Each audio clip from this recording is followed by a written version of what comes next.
Hoje, a gente vai mergulhar fundo numa sabedoria antiga que está guardada num texto chamado Caibalion. O objetivo aqui é bem prático, descobrir como esses princípios, que têm milhares de anos, podem dar para a gente ferramentas reais para navegar esse nosso mundo interior, que, vamos combinar, é bem complexo. E essa é a grande pergunta que guia a nossa conversa hoje. Será que uma sabedoria de milênios atrás tem mesmo o poder de ajudar com a ansiedade dos nossos dias? A proposta aqui é mostrar que sim, e que essas leis antigas, na verdade, traziam uma clareza impressionante para os desafios que a gente enfrenta agora. Olha que interessante, o Caibalion foi publicado lá em 1908, mas ele se baseia na tradição hermética, que tem raízes lá no Antigo Egito. E assim, embora essas leis se apliquem a tudo no universo, o nosso foco aqui vai ser bem específico, bem interno, como elas funcionam dentro da nossa própria cabeça.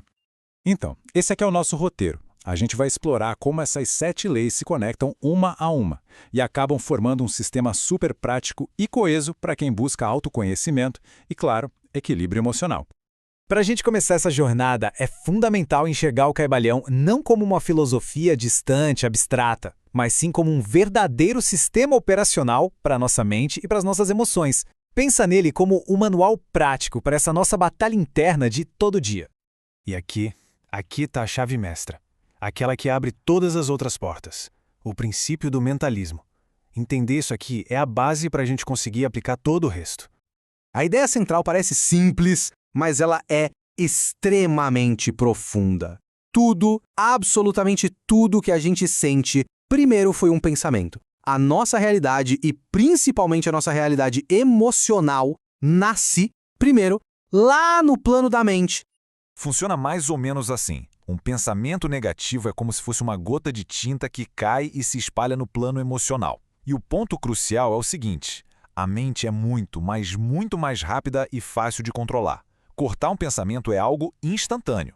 Agora, limpar uma emoção de raiva ou de tristeza depois que ela já tomou conta, isso dá um trabalho muito maior, é um processo bem mais denso. Então, como é que a gente age no plano mental? A fonte original nos dá 4 técnicas principais. Primeiro, praticar a concentração, para fortalecer o foco. Segundo, cortar ativamente os pensamentos negativos. É quase como visualizar eles sendo jogados fora. Terceiro, adotar uma visão mais estoica, sabe? Entender que cada evento da vida é uma lição para o nosso crescimento. E por último, fechar as contas com o passado. É extrair o aprendizado para não ficar carregando o peso dos ressentimentos por aí.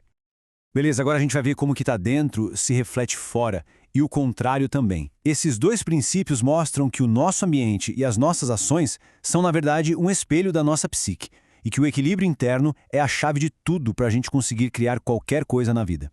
Esse slide aqui ilustra perfeitamente o princípio da correspondência, aquele que diz o que está embaixo é como o que está em cima. Olha só, hábitos externos, que às vezes parecem inofensivos, têm consequências internas diretas. Viver na desordem física gera caos mental. Criticar os outros o tempo todo se volta para dentro e cria insegurança. Até mesmo o atraso crônico vai corroendo o nosso autorrespeito. O que a gente faz no plano físico reverbera diretamente no nosso estado psicológico. Já o princípio de gênero nos convida a equilibrar energias opostas dentro de nós. Aqui elas são chamadas de terrestre, ou masculino, e celestial, ou feminino. E olha, um ponto super importante. Isso não tem nada a ver com gênero sexual, tá? São qualidades arquetípicas. Por exemplo, equilibrar a força explosiva, que é mais terrestre, com a perseverança constante, que é mais celestial. Ou combinar o pensamento abstrato, teórico, com aplicação prática, direto ao ponto. E essa imagem aqui ilustra o ponto de forma brilhante. Quando essas polaridades estão em equilíbrio, o circuito se fecha, que nem numa bateria. A energia flui e aí sim a gente se torna capaz de criar, de fazer as coisas acontecerem. Sem esse equilíbrio, nossos projetos, nossa vida pessoal, tudo meio que murcha, fica sem força para prosperar. Vamos agora para um próximo conjunto de leis que ajuda a gente a entender as flutuações constantes da vida. Vibração, polaridade e ritmo são as ferramentas para a gente navegar as marés emocionais sem acabar naufragando nos extremos.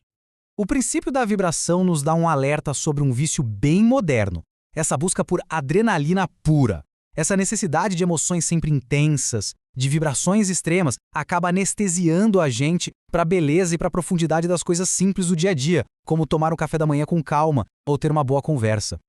O princípio da polaridade, por sua vez, mostra pra gente que os opostos são, na verdade, idênticos em natureza. Eles só são diferentes em grau. É só a gente pensar na polarização de hoje em dia. O fanático religioso e o fanático materialista parecem inimigos mortais, né? Mas no fundo os dois compartilham o mesmo dogmatismo, a mesma agressividade. A sabedoria não tá em nenhum dos extremos, tá no caminho do meio. E o ritmo vem para complementar isso. A ideia é que para toda ação existe uma reação igual e oposta. Um dia de euforia totalmente descontrolada muito provavelmente vai ser compensado por um dia de deprê. O pêndulo sempre balança para o outro lado na mesma medida. A grande chave aqui é moderar essas oscilações, para a gente não viver nesses picos e vales que são exaustivos. Chegamos agora na lei que nos transforma em verdadeiros investigadores de nós mesmos. O princípio de causa e efeito é a ferramenta definitiva para a gente conseguir rastrear a origem da nossa dor emocional e, com isso, encontrar a cura de verdade. A pergunta central é essa. Muitas vezes a gente sente uma tristeza, uma angústia, e a nossa mente racional simplesmente não encontra um motivo, né? Mas, como a fonte aponta, uma parte mais profunda de nós, que a gente pode chamar de coração, sempre sabe qual é a causa. O processo é o seguinte: primeiro, sentir a dor sem negar. Depois, perguntar com sinceridade para o nosso centro qual foi a causa. E ele vai nos levar ao momento exato em que a gente agiu de forma egoísta, ou indiferente, ou de alguma forma desalinhada com as leis da vida. Quando a gente identifica isso e se compromete de verdade a corrigir, a dor simplesmente se dissolve.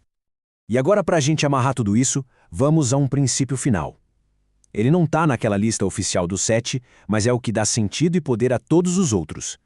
Essa citação do próprio livro é a conclusão perfeita. O conhecimento é que nem riqueza. Ele se destina a uso. Estudar e entender todas essas leis não é suficiente. A verdadeira transformação só vem com a prática, com a aplicação disso no dia a dia. Conhecimento sem ação não serve para nada. E é assim, com um convite, que a gente encerra essa análise. Porque o objetivo aqui nunca foi só informação, mas sim transformação. A verdadeira pergunta não é o que foi aprendido, mas sim o que vai ser feito com esse conhecimento a partir de agora.